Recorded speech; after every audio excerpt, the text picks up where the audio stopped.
Assalamualaikum, MDK 2026 another grammar class में तव्हांखे मां ख़ुशामदीद थो चवां। सो इंग्लिश ग्रामर में असां पोएं लेक्चर में असां छा पढ़ियोसीं। पोएं लेक्चर में लास्ट पॉइंट हुई कॉम्प्लीमेंट। सो ऑब्जेक्ट बि असां पढ़ी छॾियोसीं। हिन लेक्चर में असां ऑब्जेक्ट जा टाइप्स यानी कि डायरेक्ट ऑब्जेक्ट इनडायरेक्ट ऑब्जेक्ट इहे पढ़ंदासीं। उन खां अलावा तव्हांखे हिकिड़ी शइ जे बारे में ॼाण हुजणु घुरिजे त वर्बल छा आहे। वर्बल पहिरां त मां हिकिड़ो सेंटेंस थो लिखां, सिंगिंग सॉन्ग्स इज बेटर। ठीकु आहे। सो हिते मूंखे तव्हांखे ॿुधाइणो पवंदो त सिंगिंग छा आहे। सिंगिंग छा आहे तव्हां चवंदो त ही सिंगिंग वर्ब आहे या सब्जेक्ट आहे, तव्हां मुंझी पवंदो।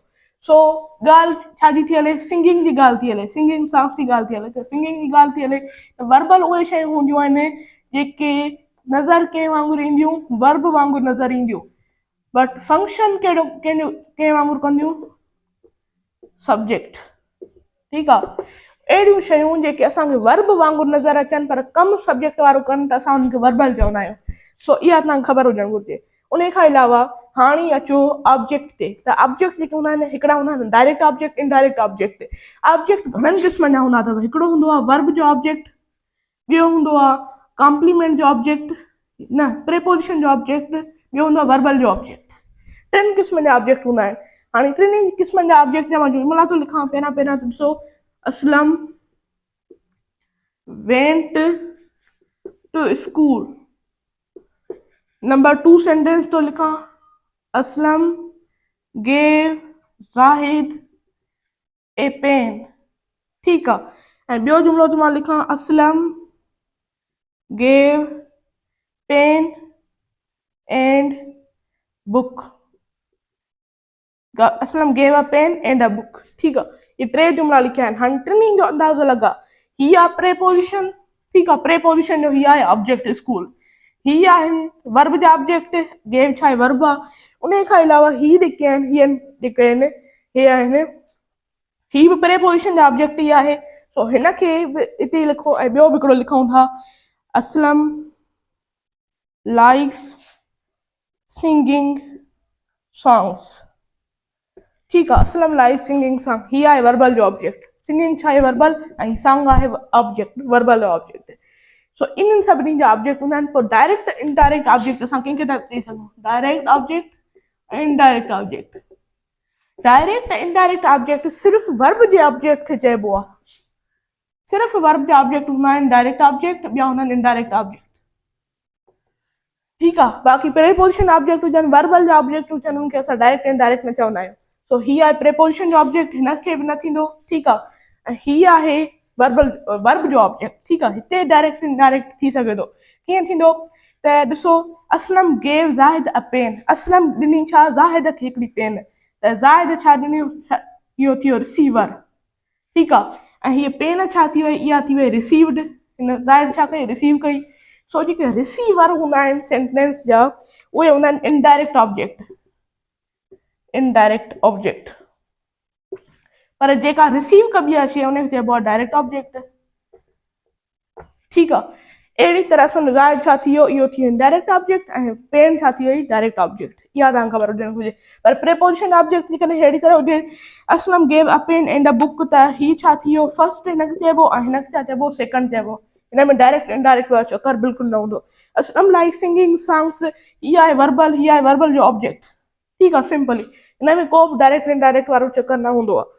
इहो थी वियो ऑब्जेक्ट जा क़िस्म ऐं थी वियो वर्बल। इहो तव्हांखे ॿई शयूं सम्झ में अची वियूं हूंदियूं। हाणे असां था पढ़ूं नाउन। नाउन जो कॉन्सेप्ट छा आहे। नाउन ऐं प्रोनाउन तव्हां सम्झींदो त एडजेक्टिव तव्हांखे ऑटोमेटिकली अची वेंदो। नाउन उहे हूंदा आहिनि वर्ब जो ऑब्जेक्ट बणिजी करे अचनि या वर्ब जो सब्जेक्ट बणिजी करे अचनि। असां अहिड़ियुनि शयुनि खे नाउन चवंदासीं। मसलन कीअं त असलम किल्ड ज़ाहिद। ठीकु आहे। इहो हिकिड़ो जुमिलो मां लिखियो। हाणे इन में नाउन जेके आहिनि, ही आहे सब्जेक्ट ऐं ही आहे ऑब्जेक्ट। असां कीअं ख़बर पई हीअ ऑब्जेक्ट आहे, असलम किल्ड हूम, हूम जो जवाबु आहे। ठीकु आहे। ठीकु आहे। इहो थी वियो ऑब्जेक्ट। ऐं उन खां अलावा ही थी वियो सब्जेक्ट। सब्जेक्ट जिन जे बारे में ॻाल्हि कई वञे, कंहिं किल कयो, असलम क्लिक कयो। सो असलम छा थियो, सब्जेक्ट थियो, ही ऑब्जेक्ट थियो। सब्जेक्ट बणजण जे करे ही छा थियो, नाउन बणजी वियो। ऑब्जेक्ट बणजण जे करे ही छा थियो, नाउन बणजी वियो। त हिन जुमिले में घणा थिया नाउन, ॿ नाउन थिया। अहिड़ी तरह सवाल अची सघंदा। सेंटेंस ॾींदा, पुछंदा हिन में कहिड़ा कहिड़ा नाउन आहिनि, उनखे अंडरलाइन कयो। सो अंडरलाइन असां करे सघूं था अहिड़ी तरह जे करे। ऐं नाउन सिर्फ़ु सब्जेक्ट ऐं ऑब्जेक्ट जे बारे में न ॿुधाईंदो, ठीकु आहे। कॉम्प्लीमेंट बि नाउन आहे, ठीकु आहे। कॉम्प्लीमेंट नाउन कॾहिं हूंदो, जॾहिं हू वाट या हूं जो जवाबु हुजे। वाट या हूं जो जवाबु हुजे। मसलन कहिड़ी तरह, मसलन मां चई सघां थो असलम मिस, या ईअं बि चई सघां थो त असलम असलम ईट एप्पल, ठीकु आहे। असलम ईट वाट, त एप्पल जो जवाबु आहे। त इहो बि छा आहे, नाउन आहे। कॉम्प्लीमेंट आहे, ॿियो नाउन आहे। त अहिड़ी तरह थी सघंदा वर्ब जा कॉम्प्लीमेंट, यानी कि कॉम्प्लीमेंट बि नाउन थी सघे थो, पर शर्त छा आहे, वाट या हूं जो जवाबु हुजे। ॿियो प्रेपोजिशन बि नाउन थी सघे थो, पर उहो प्रेपोजिशन जो ऑब्जेक्ट बणिजी वञणु, नाउन बणिजी वञणु थींदो, ठीकु आहे। वर्बल जो ऑब्जेक्ट बणिजी वञणु बि नाउन बणिजणु थींदो।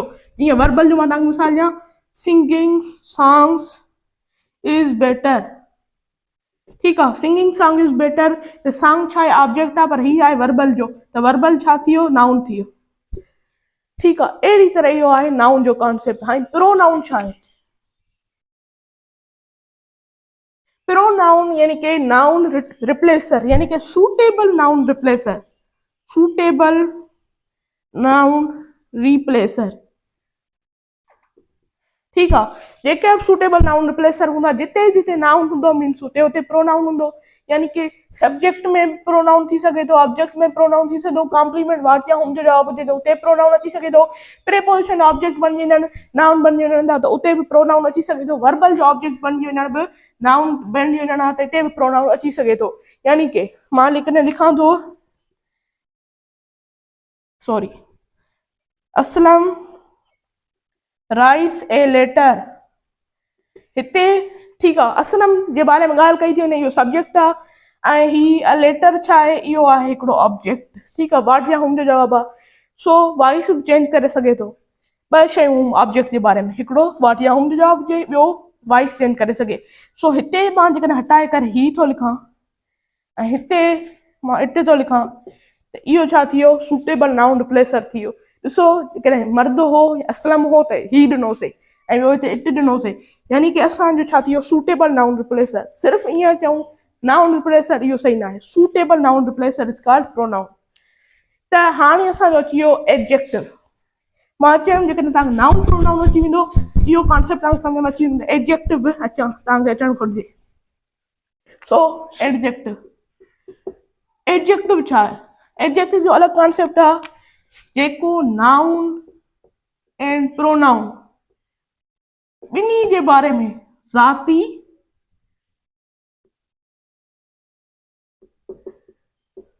ऐं ज़्यादा इंफॉर्मेशन दे।